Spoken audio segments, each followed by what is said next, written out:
皆さんこんにちは。春用の香りは用意しておりますでしょうか？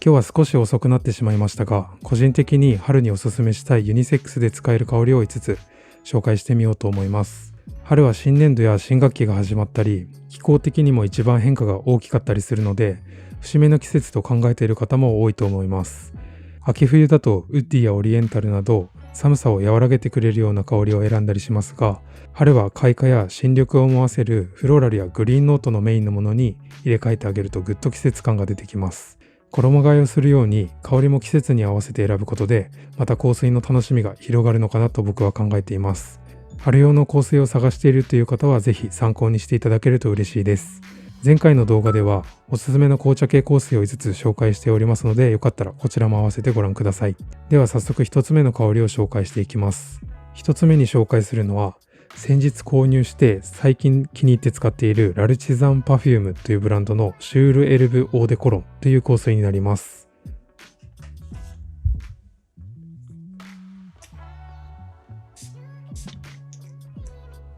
前回もラルチザンの香水を紹介しましたが、ラルチザンパフュームとは香りの職人という意味を持つフランスのフレグランスメゾンになります。この香りは19世紀に活躍したフランスの印象派画家エドワール・マネの代表作である草上の昼食を表現したフレグランスとなっています。香りは爽やかなネロリなどをメインに新緑を思わせるグリーンノートを合わせた香りになっています。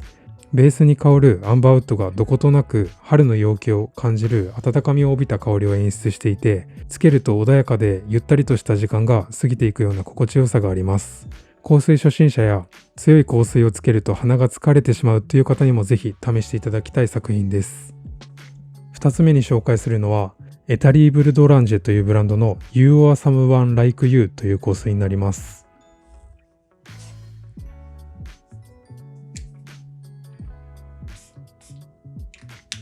まずこの You or Someone Like You というちょっと長い変わった名前の由来ですが、一緒に香水作りを行った小説家の本のタイトルから来ていて、あなたのような誰かという意味になります。この香りは通常公開されているトップ、ミドル、ラストなど、それぞれにどんな香りがするかという構成が非公開となっているのも面白いところで、それぞれの香りの集合体ではなくて全体として楽しんでもらえるようにあえて公開していないそうです。今回は動画で香りを紹介するということで、あえてそれぞれ感じた香りを紹介してみると、メインは葉っぱのようなグリーン調の香りとなっています。そこにマスカットのようなフルーティーな甘みやミントのような鼻を抜ける爽快な香りが加わっています。ノート非公開という想像力をかき立ててくれる面白さもあって、使いやすくてとてもいい香りなんですけど、しっかりと個性も感じられるいい作品になっていると思います。こちらも使いやすくて香水初心者にもおすすめです。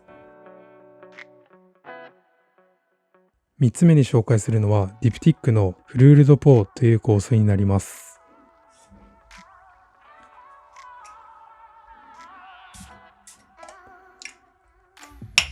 この香水は香水の老舗ブランドであるディプティックが香水発売50周年を記念して作った香りで、直訳すると肌の花という意味になります。この香りはフローラルの香水には珍しく、ウッディ調のキリッとしたピンクペッパーのトップから始まります。時間が経つにつれてアイリスの石鹸のように肌なじみのいいパウダリーな香りが出てきて、植物性ムスクと言われるアンブレッドシードという香りと合わさって素肌を思わせるような柔らかい香りに変化していきます。ディプティックの香水にはこんな感じでラベル裏におしゃれな絵が描かれているのも魅力の一つで、それぞれの香りのテーマごとに絵が異なっています。フルールドポーには女性の絵が描かれているんですけど、これはプシュケとエロスの神秘的な愛へのオマージュを表しているのだそうです。この香りは特に肌にのせてあげることで良さが出てくる作品だと思っていて、最初のウッディでスパイシーな香りから一転優しい石鹸のような香りへどんどん変化していくので、最初の香りは苦手だけどつけてしばらく経った香りは好きという方も結構いるのかなと思いますので、試す際にはそこにも注目していただきたいかなと思っています。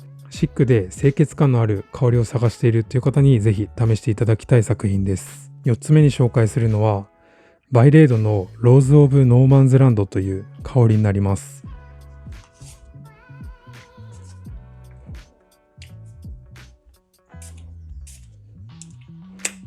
この香水は僕が去年買ってよかった香りの2番目に選んだ香りで、荒れ野に咲くバラと呼ばれた赤十字社の従軍看護婦を称えて作られた香りです。バラのフローラルとラズベリーのフルーティーな香り、それを引き締めるスパイシーなピンクペッパーやウッディノートのバランスが絶妙に調和していて、全体的には使いやすいフルーティーフローラルにまとまっています。可愛らしくなりがちなフルーティーフローラルをピンクペッパーのスパイスやウッディーノートなどで芯を持たせることで男性にも使える香りに仕上がっています。フルーティーな香りが好きだけど可愛らしくなりすぎてちょっと合わないなと思っている方などにぜひ試していただきたい香りになっています。最後に紹介するのがここ最近で一番気に入っているエディットのローズモヒートオードパルファンという香水です。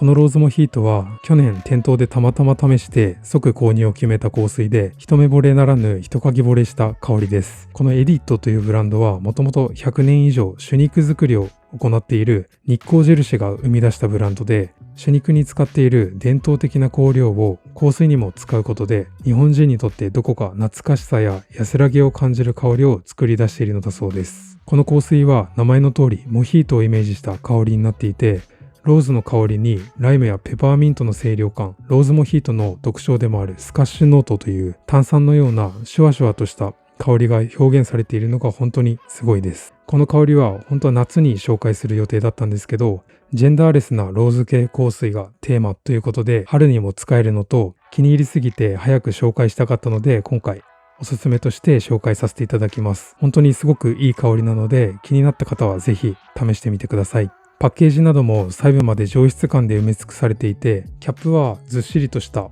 亜鉛製のキャップになっていて、ガラスボトルはモールティングというハンドメイドの製法で作られています。こんな感じでキャップはヘアライン加工が施されているんですけど、よく見ると模様が波打ったりしていて手作業で行われているのが伝わってきて愛着が湧いてきます。あと、こんな感じのクジャクが描かれた紙が巻かれた切り箱に入っているので、プレゼントとして渡してもすごく喜ばれそうです。エディットの香水は他にもハッとするような香りが多かったので、ぜひ他の香りも試していただきたいブランドです。今日は個人的に春におすすめしたいユニセックスで使える香り5選をテーマに紹介してみましたが、いかがでしたでしょうか。香水は人によって好みがありますし、肌との相性などもあるので、できるだけ確かめてから購入することをお勧めいたします。この動画で自分の香りを選ぶ楽しさや香水の面白さが伝わればいいなと思っています。よかったら皆さんがこの春使う香りをコメント欄で教えていただけると嬉しいです。興味がある方はぜひチャンネル登録、この動画が良かったらグッドボタンもよろしくお願いいたします。今回紹介した香水が購入できるリンクは概要欄に貼っておりますので、気になった方はぜひチェックしてみてください。ご視聴いただきありがとうございました。